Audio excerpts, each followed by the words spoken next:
ഒരിക്കലും നമുക്ക് സങ്കല്പിക്കാൻ സാധിക്കില്ല ഒരു പോപ്പിനെ പോലെ ഒരു വ്യക്തി അമ്മയ്ക്ക് തൻ്റെ അടുത്തിരുത്തി തനിക്ക് തുല്യമായ സ്ഥാനം അംഗീകരിച്ചു കൊടുക്കുക എന്നുള്ളത്.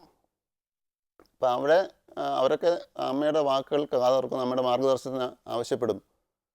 അപ്പോൾ ലോകം അമ്മയെ ഉറ്റുനോക്കുന്നുണ്ട്, അമ്മയെപ്പോലുള്ള മഹാത്മാക്കളെ ഉറ്റുനോക്കുന്നുണ്ട്. അപ്പോൾ അത്രയും അന്താരാഷ്ട്ര തലത്തിൽ തന്നെ പ്രശസ്തിയും ആദരവും എല്ലാം നേടിയൊരു വ്യക്തി നമ്മുടെ കൊച്ചു പ്രശ്നങ്ങൾക്കും കൂടി കാതോർക്കുന്നു, അതിനുവേണ്ടി സമയം തരുന്നു, അവസരം തരുന്നു. ഈ അവസരം എത്രത്തോളം അമൂല്യമാണ്, അനർഘമാണെന്ന് നമ്മൾ അറിയണം, അത് നമ്മൾ ഉപയോഗപ്പെടുത്തണം. ഇങ്ങനെ ഇപ്പോൾ എല്ലാവർക്കും കിട്ടിക്കൊള്ളണമെന്നില്ല. ഇത് എന്തോ പൂർവ്വജന്മം കൊണ്ട് നമുക്കത് കിട്ടി. അപ്പോൾ കിട്ടിയതിനെ മനസ്സിലാക്കുക, അതിൻ്റെ പ്രാധാന്യം മനസ്സിലാക്കുക, വേണ്ട പോലെ ഉപയോഗപ്പെടുത്തുക. ഇപ്പം നമുക്കൊരു നല്ലൊരു ബെൻസ് കാർ ഒരാൾ സംഭാവന ചെയ്താലും അത് ഓടിക്കാൻ അറിയില്ലെങ്കിൽ അതുകൊണ്ട് എന്താ കാര്യം? അതിനകത്ത് കോഴിക്കോട് പോലെ ഉപയോഗിച്ചാൽ അതുകൊണ്ട് കാര്യമൊന്നുമില്ല. ബെൻസ് കാർ കോഴിക്കോടായിട്ട് ഉപയോഗിക്കാനുള്ളതല്ല. അപ്പോൾ അങ്ങനെ ഉപയോഗിക്കാം, അതിനകത്ത് കോഴിയെ വളർത്താം, കുഴപ്പമൊന്നുമില്ല. പക്ഷേ അങ്ങനെ ചെയ്യാൻ വേണ്ടിയിട്ടല്ല ബെൻസ് കാർ നമുക്ക് തരുന്നത്. അതിനേക്കാളും എത്രയോ പ്രയോജനമുണ്ട് അതുകൊണ്ട്. അപ്പോൾ അതേപോലെ അമ്മയുടെ സാന്നിധ്യം നമ്മൾ വേണ്ട പോലെ ഉപയോഗപ്പെടുത്തുന്നുണ്ടോ നമ്മൾ നോക്കണം. അങ്ങനെ ഉപയോഗപ്പെടുത്താൻ ധാരാളം മാർഗ്ഗങ്ങൾ അമ്മ തന്നെ സൂചിപ്പിച്ചിട്ടുണ്ട്. പക്ഷേ നമ്മൾ ചെവി കൊടുക്കുന്നില്ല, അത് നമ്മൾ വേണ്ടത്ര ശ്രദ്ധിക്കുന്നില്ല. ആ ശ്രദ്ധിക്കുകയും ഉപയോഗപ്പെടുത്തുകയും ചെയ്യുകയാണെങ്കിൽ നമ്മുടെ ജീവിതത്തിൽ വലിയൊരു മാറ്റം കൊണ്ടുവരാൻ സാധിക്കും. നമ്മുടെ ജീവിതം തന്നെ പരിപൂർണമായിട്ടും പരിവർത്തനം ചെയ്യപ്പെടും. ഇന്ന് നമ്മുടെ പൂർവ്വ മഹത്വത്തെക്കുറിച്ചൊക്കെ പറച്ചിലേ ഉള്ളൂ. അപ്പോൾ ഇത് കേട്ട് ചിലപ്പോൾ നമ്മൾ മടുത്തിട്ടുണ്ടാകും. പണ്ടത്തെ മഹത്വങ്ങൾ പറഞ്ഞിട്ട് എൻ്റെ ഉപ്പാപ്പയ്ക്ക് ആനയുണ്ടായിരുന്നു പറഞ്ഞിരുന്നിട്ട് ഒരു കാര്യമില്ല എന്ന് നമ്മൾ വിചാരിക്കുന്നുണ്ടായിരിക്കും. അതങ്ങനെയല്ല. കാരണം ഇത് നമുക്ക് വീണ്ടെടുക്കാൻ പറ്റുന്നതും നമ്മുടെ ജീവിതത്തിൽ നമുക്ക് സ്വയം പരീക്ഷിച്ച് നോക്കാൻ പറ്റുന്നതുമാണ്. ഇതൊരു വിശ്വാസമേ അല്ല. നിങ്ങളൊന്നും വിശ്വസിക്കണമെന്ന് പറയില്ല, അമ്മയെ വിശ്വസിക്കണമെന്ന് പറയുന്നില്ല, ഏതെങ്കിലും പ്രത്യേക ദേവനെ വിശ്വസിക്കണമെന്ന്, ദൈവത്തെ വിശ്വസിക്കണം, ഒന്നും വിശ്വസിക്കണമെന്ന് പറയുന്നില്ല. പൂർണ്ണമായും തുറന്ന മനസ്സോടുകൂടി, തികച്ചും ശാസ്ത്രീയ ബുദ്ധിയോടുകൂടി നമ്മുടെ സ്വാതന്ത്ര്യം നിലനിർത്തിക്കൊണ്ട് തന്നെ പിന്നെ പരീക്ഷിച്ചറിയുക. നമ്മുടെ ആചാര്യന്മാർ പറഞ്ഞിട്ടുള്ള തത്വങ്ങൾ ഇന്നത്തെ സാഹചര്യത്തിൽ നമുക്ക് ജീവിതത്തിൽ എത്രത്തോളം പ്രയോജനപ്പെടുത്താൻ സാധിക്കും എന്ന് സ്വയം പരീക്ഷിച്ച് നോക്കുക. അപ്പോൾ അതിന് വേണ്ടിയിട്ടാണ് ഇതൊക്കെ നമ്മൾ കേൾക്കുകയും പഠിക്കുകയും ശ്രദ്ധിക്കുകയും അത് മനസ്സിലാക്കാനും ജീവിതത്തിൽ പകർത്താനും ശ്രമിക്കുന്നു. അപ്പോൾ അമ്മയായിട്ടുള്ള ബന്ധം എങ്ങനെ നമുക്ക് നിലനിർത്താൻ പറ്റും? നമുക്ക് ഭൗതിക തലത്തിൽ അല്ലെങ്കിൽ പുറമേ നമുക്ക് അമ്മയുടെ അടുത്ത് പോയി നിൽക്കാനും ആശ്രമത്തിൽ കുറേ ദിവസം താമസിക്കാനുള്ള സാഹചര്യങ്ങൾ വളരെ കുറവാണെന്നിരിക്കട്ടെ. പക്ഷെ നമുക്ക് എല്ലാവർക്കും തന്നെ അമ്മനെ പറയാറുണ്ട്, മനസ്സുകൊണ്ട് അമ്മയായിട്ട് ബന്ധം നിലനിർത്താൻ പറ്റുമല്ലോ. അപ്പോൾ നമുക്ക് മനസ്സുമായിട്ട് ബന്ധമുണ്ട്, അമ്മയ്ക്ക് വലിയ ഭക്തിയാണ്, വലിയ വിശ്വാസമാണ്. വീട്ടിൽ അമ്മയുടെ ഫോട്ടോ ഉണ്ട്, ദിവസം അമ്മയ്ക്ക് വിളക്ക് കത്തിക്കുന്നുണ്ട്, ചിലപ്പോൾ അമ്മയുടെ മന്ത്രം ചൊല്ലുന്നുണ്ടാവും. ശരി, പലരും അമ്മയുടെ മന്ത്രം ചൊല്ലുന്നവരുണ്ട്, അമ്മയ്ക്ക് വിളക്ക് കത്തിക്കുന്നവരുണ്ട്. മറ്റ് ചിത്രങ്ങളുടെ കൂട്ടത്തിൽ നമ്മുടെ ചിത്രം വെച്ചിട്ടുള്ള ധാരാളം ഭക്തഭവനങ്ങൾ ഇന്ന് കേരളത്തിലുണ്ട്. ഇതൊക്കെ ശരി തന്നെയാണ്. പക്ഷേ നമ്മുടെ ദിവസത്തിൽ എത്ര സമയം നമ്മൾ അതിന് വേണ്ടി ചിലവാക്കുന്നു? ഏറിപ്പോയാൽ 5-10 മിനിറ്റ്, 15 മിനിറ്റ്, അല്ല അരമണിക്കൂറെന്ന് വെച്ചോളൂ. അതിൽ കൂടുതൽ നമ്മൾ അതിൻ്റെ മുമ്പ് ചിലവാക്കുന്നില്ല, ആ ചിത്രത്തിൽ നമ്മൾ ചിലവാക്കുന്നില്ല. മന്ത്രം ജപിക്കുമ്പോൾ തന്നെ നമ്മൾ എപ്പോഴും വിചാരിക്കുന്നത് എത്ര വേഗം മന്ത്രം ജപിച്ച് കഴിഞ്ഞ് അടുത്ത ജോലിയിലേക്ക് കടക്കണം എന്നാണ്. മറ്റേ അടുത്ത ജോലികളെക്കുറിച്ച് ചിന്തിച്ചുകൊണ്ടാണ് നമ്മൾ പലപ്പോഴും അമ്മയുടെ ഒരു മന്ത്രമൊക്കെ ജപിക്കുന്നത്. അപ്പോൾ അത് നമ്മുടെ മനസ്സ് പോലും വാസ്തവത്തിൽ അവിടെ നിൽക്കുന്നില്ല. നമ്മളൊരു ചടങ്ങ് പോലെ ചെയ്യുന്നു. അത് തന്നെ ചുരുക്കം പേരെ ചെയ്യുന്നുള്ളൂ. വളരെ ചുരുക്കം പേരെ കൃത്യമായ ചിട്ടയോടുകൂടി ദിവസവും അമ്മയെ പ്രാർത്ഥിക്കുകയും ധ്യാനിക്കുകയും ജപിക്കുകയൊക്കെ ചെയ്യുന്നുള്ളൂ. വളരെ ചുരുക്കം പേര്. ബാക്കിയുള്ളവരെ സംബന്ധിച്ച് അതുപോലും ഇല്ല. പറഞ്ഞൊരു ഫോട്ടോ പൂജാമുറി ഇരിപ്പുണ്ടെന്ന് മാത്രമേ ഉള്ളൂ. വിളക്ക് കത്തിച്ചാലായി, കത്തിച്ചില്ലെങ്കിലായി, ധ്യാനിച്ചാലായി, പൂജിച്ചാലായി. അത് നടന്നൊരു വലിയ സംഭവമാണത്. അപ്പോൾ അങ്ങനെയാണ് പലപ്പോഴും പല വീടുകളിലും നമ്മൾ കാണാറുള്ളത്. പൊതുവെ ഞാൻ പറയാൻ കാര്യമാണ്, നമ്മുടെ ഭക്തസമൂഹത്തെ മാത്രം എടുത്ത് പറയാനില്ല, പൊതുവെ നമ്മുടെ കേരള സമൂഹത്തിൽ നമ്മൾ കാണുന്നൊരു കാര്യമാണ്. അമ്മയ്ക്കൊരു ആദരവ് കൊടുക്കുന്നുണ്ട്, ഇല്ലെന്ന് പറയുന്നില്ല. പക്ഷെ അത് സ്വന്തമാക്കി കാണുന്നില്ല, സ്വന്തമായിട്ട് കാണുന്നില്ല, സ്വന്തമാക്കുന്നില്ല അമ്മ.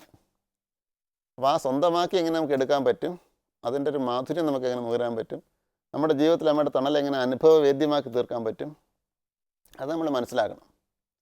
അപ്പം അമ്മ തന്നെ വളരെ വ്യക്തമായിട്ട് അമ്മ സ്വയം അനുഷ്ഠിച്ച കാര്യങ്ങൾ നമുക്ക് വേണ്ടി പറഞ്ഞു തരുന്നുണ്ട്. അമ്മ ഈ മാനസപൂജ എന്ന് പറഞ്ഞിട്ട് നമ്മളെല്ലാവരെ കൊണ്ടും സാധാരണ അമ്മ നമ്മുടെ ദർശനത്തിന് മുമ്പ് മാനസപൂജ ചെയ്യിക്കാറുണ്ട്. അത് എല്ലാവരെ കൊണ്ടും ചെയ്യിക്കാറുണ്ട്. പൊതുപരിപാടികളിലും അമ്മ മാനസപൂജ ചെയ്യിക്കാറുണ്ട്. അപ്പോൾ നമ്മളവിടെ ഇരിക്കും, അമ്മ പറയുന്ന പോലെ മനസ്സിൽ ദൈവം സങ്കല്പിച്ചു, പാദപൂജയൊക്കെ ചെയ്തു, 5-10 മിനിറ്റ് അത് നമ്മൾ അമ്മ പറയുന്ന പോലെ നമ്മൾ ചെയ്യാൻ ശ്രമിച്ചെന്നിരിക്കും. ചിലപ്പോൾ അത് ശ്രമിച്ചൊന്നും കൂടെ ചെയ്ത് കാണത്തില്ല. അവിടെ ഇരുന്നുണ്ടമ്മ പറയാൻ എല്ലാം കേട്ടോണ്ടിരിക്കും, എല്ലാം മനസ്സിലായെന്ന് വിചാരിക്കും. അത് കഴിഞ്ഞ് നമ്മളങ്ങ് മറന്നു പോകും. നമ്മളത് പകർത്തുന്നില്ല, നമ്മുടെ ജീവിതത്തിൽ ഉപയോഗപ്പെടുത്തുന്നില്ല. ഏകദേശം ഈ മാനസ പൂജയുടെ രീതിയിൽ തന്നെയാണ് അമ്മയുടെ കുട്ടിക്കാലത്ത് കൃഷ്ണനെയും ദേവിയൊക്കെ ധ്യാനിച്ച് സാക്ഷാത്കരിച്ചു. അപ്പോൾ അത് സാധ്യമാണ് എന്നുള്ളത് കൊണ്ടാണ് ഈശ്വര സാക്ഷാത്കാരം വരെ ഈ മാനസപൂജയെ കൂടെ സാധ്യമാണെന്നുള്ളത് കൊണ്ടാണ് അമ്മ ഇത് നമ്മളെ കൊണ്ടൊക്കെ ചെയ്യിക്കുന്നത്. പക്ഷെ അങ്ങനെ ചെയ്യിക്കുമ്പോൾ അമ്മ പറയുന്ന ആ 5-10 മിനിറ്റ് കാരണം അമ്മയ്ക്ക് അത്ര സമയം കിട്ടുന്നുള്ളൂ. ഇത് വിശദീകരിച്ച് പറയാനുള്ള കൂടുതൽ സമയമൊന്നും അമ്മയുടെ കയ്യിലില്ല. അമ്മയ്ക്കുള്ള സമയം അടുത്ത ആൾക്ക് ദർശനം കൊടുക്കണം, അടുത്ത ആളുടെ ദുഃഖം കേട്ട് ആശ്വസിപ്പിക്കണം. അതുകൊണ്ട് അമ്മയ്ക്ക് പറയാനുള്ള സമയത്തിന് പരിമിതിയുണ്ട്. സമയം നമുക്കും അമ്മയ്ക്ക് ഒരുപോലെയേ ഉള്ളൂ. അത് ഈശ്വരന് പക്ഷപാതമൊന്നും കാണിച്ചിട്ടില്ല. നമുക്കും അമ്മയ്ക്ക് 24 മണിക്കൂർ ദൈവം തന്നിട്ടുള്ളൂ. അതിനെങ്ങനെ ഉപയോഗപ്പെടുത്തുന്നു. അപ്പോൾ അമ്മയ്ക്ക് വളരെ ചുരുങ്ങിയ വാക്കുകളിൽ വളരെ ഒരു സൂചന മാത്രമേ തരാൻ അമ്മയ്ക്ക് പ്രായോഗികമായിട്ട് സാധ്യമാകുള്ളൂ. അതിനെ വിപുലീകരിച്ചെടുക്കേണ്ട ഉത്തരവാദിത്വം നമുക്കാണ്. ഇപ്പം ഉപനിഷത്തിലുള്ള കഥയുണ്ട്. ദേവന്മാരും അസുരന്മാരും മനുഷ്യരും കൂടെ ഭൂമിയെക്കുള്ളിലെ കഷ്ടം വന്നപ്പോൾ ബ്രഹ്മാവിനെ ധ്യാനിച്ചു, പ്രാർത്ഥിച്ചു, തപസ് ചെയ്തു. ആ ബ്രഹ്മാവ് പ്രത്യക്ഷപ്പെട്ടു. അദ്ദേഹം അവിടെ ദാ എന്നൊരു വാക്ക് മാത്രമേ പറഞ്ഞുള്ളൂ. അപ്പോൾ ദാ എന്താണ്, ദാ എന്ന് മാത്രം പറഞ്ഞ് അദ്ദേഹം അപ്രത്യക്ഷമായി. അപ്പോൾ ഈ ദാ എന്ന് പറഞ്ഞ വാക്ക് എന്താണ് എന്നുള്ളതിനെക്കുറിച്ച് ഓരോരുത്തരും സ്വയം ചിന്തിച്ചു. മനുഷ്യൻ ചിന്തിച്ചു, നമുക്ക് ദാ എന്ന് പറഞ്ഞാൽ എന്താ അതെന്ന് ഉൾക്കൊള്ളേണ്ടത്. ദാ എന്ന് പറഞ്ഞാൽ നമ്മൾ ദാനമാണ് ചെയ്യേണ്ടത്. കാരണം മനുഷ്യൻ ചെയ്യേണ്ട ഏറ്റവും വലിയ ധർമ്മമാണ് ദാനം. നമ്മളാരും ദാനം ചെയ്യുന്നില്ല. എല്ലാം സ്വാർത്ഥതയ്ക്ക് വേണ്ടി പിടിച്ചു വച്ചിരിക്കുന്നതുകൊണ്ടാണ് ഭൂമിയിൽ ദാരിദ്ര്യം ഒക്കെ ഉണ്ടായിരിക്കുന്നത്. അപ്പോൾ ദാനം ചെയ്യുകയാണെങ്കിൽ, മനുഷ്യൻ ദാനം എന്നുള്ള ഗുണം വളർത്തിയെടുക്കുകയാണെങ്കിൽ ഈ ഭൂമിയിലെ ദാരിദ്ര്യം നമുക്ക് മാറ്റാൻ പറ്റും, കഷ്ടപ്പാട് മാറ്റാൻ പറ്റും. അതുകൊണ്ട് ദാനം നമ്മൾ വളർത്തിയെടുക്കണം എന്ന് മനുഷ്യർ മനസ്സിലാക്കി.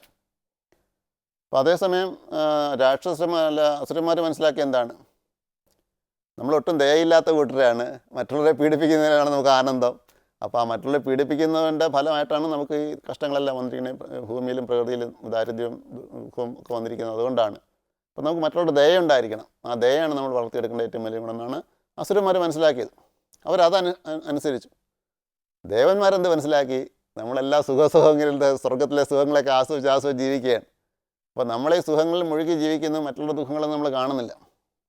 അപ്പോൾ ഈ ഇന്ദ്രിയ ലോലുപത്വം അത് നമ്മളൊന്ന് കുറയ്ക്കണം. ഒരു ദമം എന്ന് പറഞ്ഞാൽ നമുക്കൊരു ഇന്ദ്രിയ നിയന്ത്രണം വേണം.